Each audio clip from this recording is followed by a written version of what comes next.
Welcome back to, well, the driveway, not the garage. Today, we're going to take a look at the gas gauge, actually the fuel sending unit on this 1974 Dodge truck. If we pull the seat forward, this is over here on the passenger side, make use of the air cleaner to hold the seat. This is the fuel sender. You can see it's somebody painted the inside of this cab before, and it's not obvious, but you can see that this moves. That should not move. If I move that, it just pulls off. It looks like, as is real typical for this, they tried to fix it at some point with JB Weld.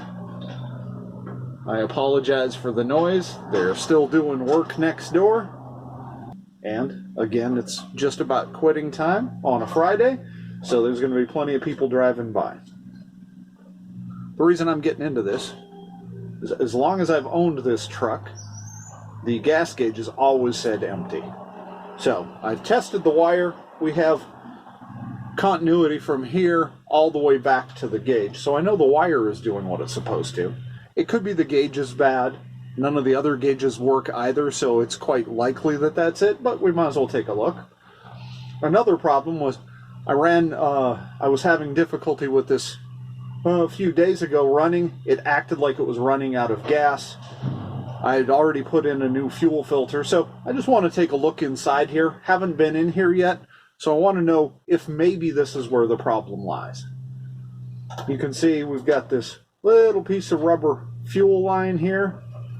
It's got a split in it. It's been painted. It's old, so I might as well put a new one of those on while I'm in here. Then it's got a steel line that goes down underneath. I've replaced all of the line underneath from right below the cab all the way to the fuel pump, so I know everything there is good. So to remove this, we have a little lock ring that just needs to be turned. Oh, well, look at that. It's hand tight. That's how it gives you lots of confidence.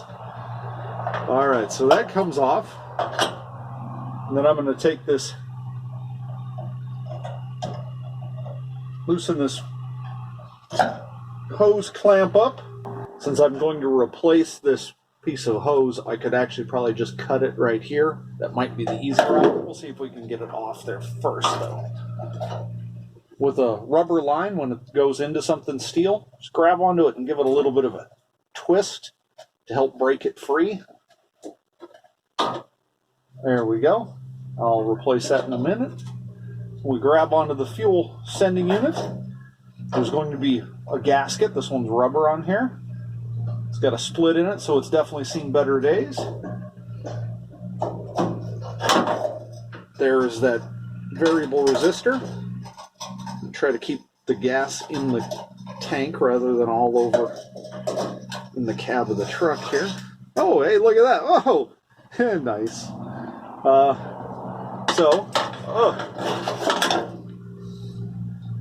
You can see here, this is where there's supposed to be a float.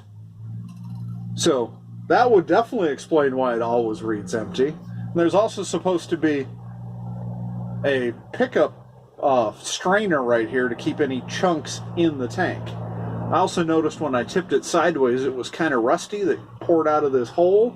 So there's probably rust in the tank as well. Regardless, it's definitely needs replacing no matter what. So whenever I'm replacing a part on a vehicle, I like to take a look at the old one. Before I install it, take a look at the new one. Make sure they look the same. They're same length, same distance. Looks like the fuel pickup's in the same spot, so this is the right piece. This new pickup also came with a new rubber gasket, and in fact it came with a new lock ring, so we can use it instead of the old one. I'll just slip this gasket on here.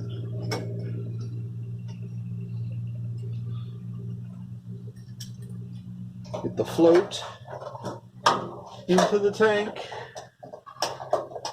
and the pickup in.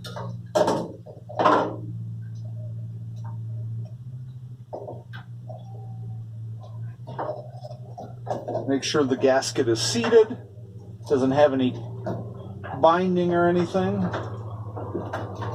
Get it in here.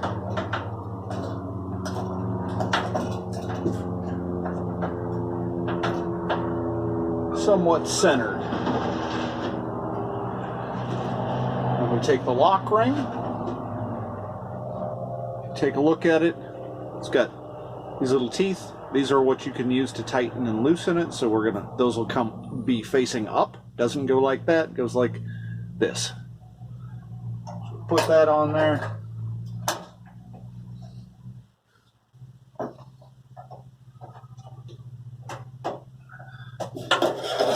Get it in there a bit, and we'll use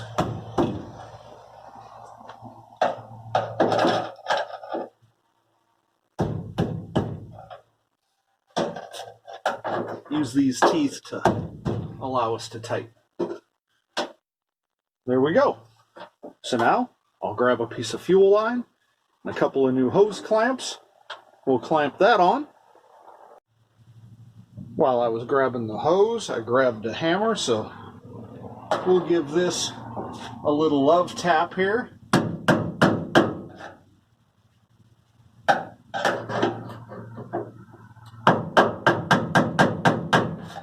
Make sure it's nice and tight, especially since it's inside the cab, otherwise I'll be smelling fuel all the time. Got some 5/16 fuel hose here. We just need a piece about the same length.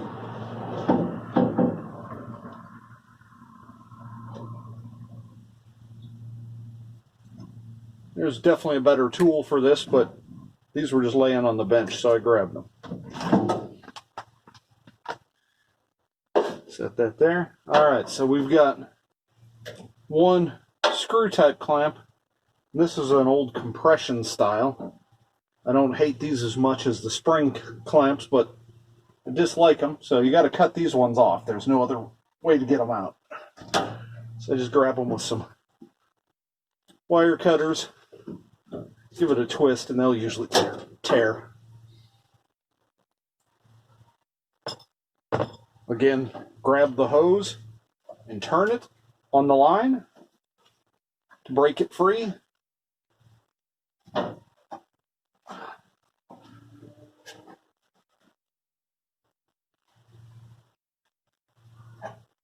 Oh, it's fairly rigid. It does not want to come off of there. There we go.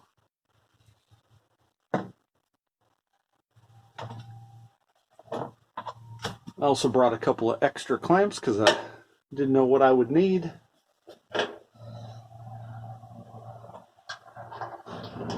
Put the clamps on first, or you can just put them onto the piece of hose that you're working with.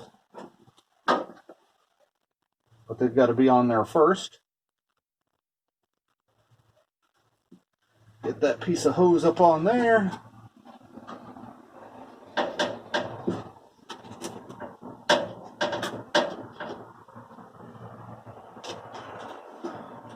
Get it on there.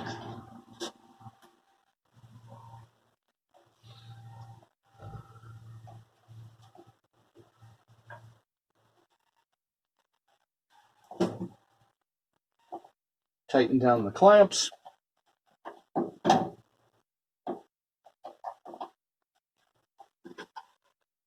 This isn't high pressure. It's actually sucking fuel to the pump from here. So they don't have to be super tight. Just tight enough to keep them from leaking.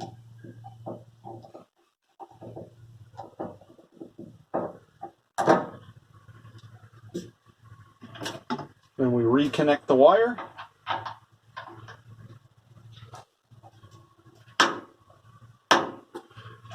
We'll see if that makes any difference. Like I say, none of the other gauges in the dash cluster work on this vehicle, so I'm not optimistic that that'll fix it, but it definitely needed to be replaced anyway. Some newer vehicles might have two tubes and 2 hoses going to it. You can see on this one, it's actually got a hose that comes in here. This is a vent tube, and it goes in, comes up, and loops back down and goes down underneath. Sometimes though, especially the plastic tanks, will have both the vent or a return if it's got fuel injection, and then the supply line. They're usually different size. The supply will be or the vent or return will be a smaller, like 1/4 inch, and then this is 5/16. That's all there is to it though. We've changed the sending unit. We'll see if it fixes anything, but otherwise, thanks for watching. All right, moment of truth. This has been on empty ever since I got this truck. Let's see if changing that sensor fixes it. Oh man, look at that.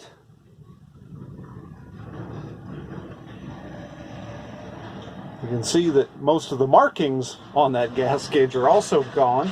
It only has the half and empty, but that's better than what I've had. Success. Thanks for watching.